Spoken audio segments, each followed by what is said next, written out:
नमस्कार दोस्तों, मैं विजेंद्र भाटी और आप मेरे साथ देख रहे हैं विजेंद्र के फैक्ट्स।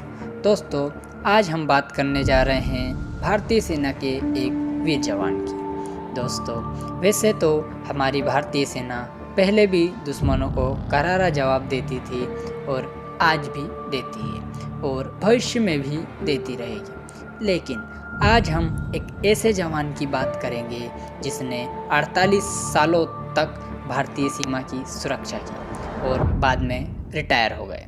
जी हाँ दोस्तों, आज हम बात करेंगे भारतीय सेना के एक जवान बाबा हरभजन सिंह जी की। उनका जन्म 30 अगस्त 1946 को गुजरावाला, जो कि अब पाकिस्तान में है, वहाँ हुआ था।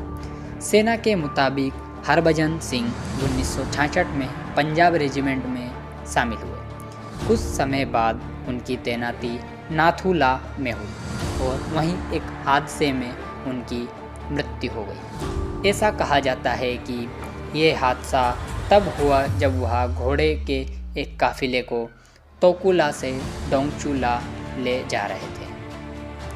वो वहाँ फिसलकर एक नाले में गिर गए और पानी की तेज धारा में उनका शरीर बहकर दूर चला गया। उनके शरीर को ढूंढने की बहुत कोशिश की गई। उस दिन बर्फबारी भी हुई, लेकिन फिर भी शरीर का कोई पता नहीं चल सका। सेना को लगा कि हरभजन सिंह ड्यूटी से बचने के लिए भाग गए हैं, लेकिन कुछ समय बाद एक रात वो अपने साथी के सपने में आए और उन्होंने बताया कि उनका शरीर कहाँ पड़ा है। सुबह होते ही जब सैनिकों ने तलाश की तो हरभजन सिंह का शव और राइफल उसी जगह बरामद हुई जहां उन्होंने सपने में बताया था।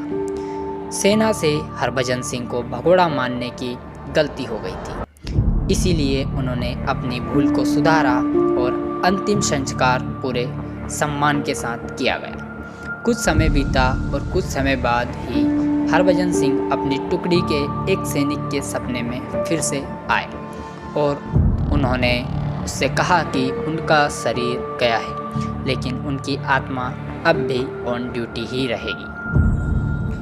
शुरू में तो सपने की बात को वहम मानकर किसी ने ध्यान नहीं दिया, लेकिन फिर बाद में साथी सैनिकों के साथ कुछ ऐसा होने लगा जो अजीब था। जैसे अगर किसी से कोई गलती होने वाली हो या उसके साथ कोई अनहोनी होने वाली हो, हरभजन सिंह पहले ही अब सपने में आकर बता दिया करते थे।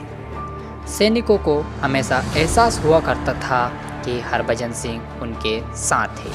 ऐसा नहीं है कि सिर्फ भारतीय सैनिकों को ही हरभजन सिंह के होने का एहसास हुआ, बल्कि कई चीनी सैनिक भी इस बात को मानते थे।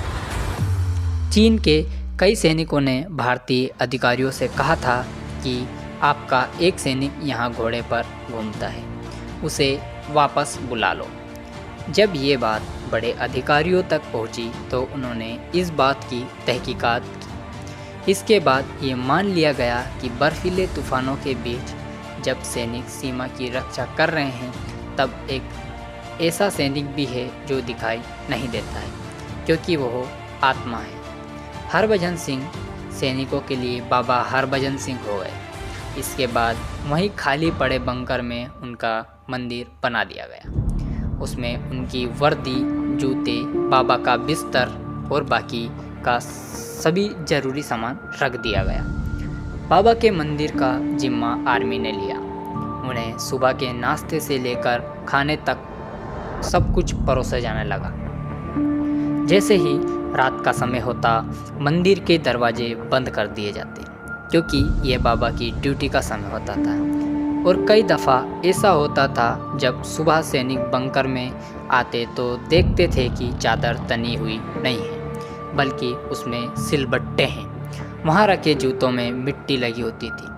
भारतीय सेना भारत चीन के बीच होने वाली हर एक मीटिंग में उन्हें शामिल किया करती थी।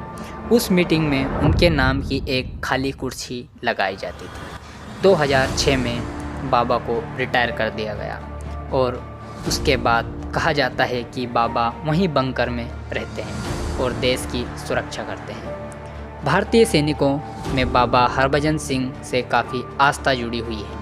भारतीय सेना के जवान अपनी ड्यूटी ज्वाइन करने से पहले बाबा के यहाँ मत्था टेकने जरूर जाते हैं। ऐसा माना जाता है कि बाबा जेलेब दर्रे से नाथुला दर्रे तक भारतीय सीमा की रक्षा करते हैं। दोस्तों, क्या आप भी इनके बारे में पहले से जानते थे? और अगर हाँ तो कमेंट करके ज़रूर बताएं। इसी के साथ मुझे दीजिए इजाज़त। जल्द मिलेंगे एक नए वीडियो के साथ। जय हिंद, जय भारत, सलाम इंडिया।